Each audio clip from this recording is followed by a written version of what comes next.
ఇక్కడ నుంచి వ్యూ చూడండి, వేరే లెవెల్ ఉంది, వర్త్ ఇట్ అని చెప్పాలి నిజంగా సీరియస్గా. సో చూడండి, చాలా అంటే చాలా బ్యూటిఫుల్గా ఉంది గైస్. ఇక్కడ ఒక పందిరి కూడా ఉంది స్వామి దగ్గర. సో ఇవంతా చాలా కొండలు. సో మీకు పాలకొండల నుంచి వాటర్ వస్తాయి కదా, సో ఇక్కడికి వెళ్ళి వస్తాయి. ఇంకా ఎంత ఉందో మాకైతే తెలియదు, పోనీకి దారి లేదు, లేకపోతే మీకు చూపించేవాడిని. సో ఇంకా స్వామి దగ్గరికి వెళ్ళేసి ముక్కునేసి ఇంకా ఇక్కడి నుంచి అయితే బయలుదేరాలి. మా ఫ్రెండ్స్ ముక్తా ఉన్నారు అక్కడ స్వామికి. దేవుని పేరు వినాయకుడు స్వామి. సో ఇక్కడ పూజలు అయితే చేస్తూ ఉన్నారు. స్వయంగా వెలిసారు, ఎవరైతే శిల్పం చేయలేదు ఏం చేయలేదు, స్వయంగా అయితే వెలిసారు.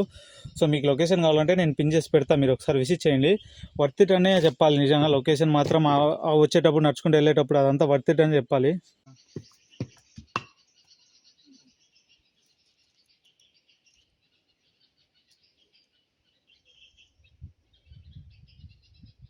నేనైతే దర్శనం చేసుకున్నా. సో ఇక్కడ కనిపిస్తున్నారా మన బుజ్జి వినాయకుడు. ఈయన మన బుజ్జి వినాయకుడు స్వయంగా వెలిసినారు, ఎవరైతే శిల్పం చేయలేదు.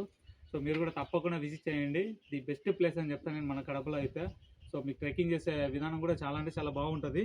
సో మీరు ఆ ఎక్స్పీరియన్స్ని చేస్తేనే మీకు అర్థమవుతుంది. సో వీడియోలు చూసి మీకు ఏం అర్థమైతే కాదు. సో మీరు ఒకసారి వచ్చేసి నాకు కామెంట్ చేయండి ఎట్లుంది ఏంటనేసి. స్వామివారి ప్రసాదం అయితే తింటాను. ఇది తినచ్చా తినకూడదు మాకైతే తెలియదు. సో మా ఫ్రెండ్ అయితే తినచ్చనే చెప్పాడు. సో అందుకని తినేసాను. ఏమో తప్పు అయితే మాకు క్షమించండి. సో సూపర్ అంటే సూపర్ ఉంది గైస్. ఇంకా రిటర్న్ అయితే వెళ్ళిపోతాం. గుడికి ఇక్కడ వచ్చేసి దర్శనం అయితే చేసుకునేసి ఇంకా రిటర్న్ అయితే వెళ్ళిపోతాం. మీరు మస్ట్ విజిట్ అని చెప్తాను. తప్పకుండా ఒకసారి ఎప్పుడైనా వీకెండ్ ఉంటే ఒకసారి వచ్చి ఎంజాయ్ చేసేయండి. సో మీకు ఈ వీడియో నచ్చినా లైక్ చేయండి, షేర్ చేయండి, కామెంట్ చేయండి. అలాగే సబ్స్క్రైబ్ చేసుకోవడం మర్చిపోద్దా. నెక్స్ట్ వీడియో వెళ్దాం. బాయ్.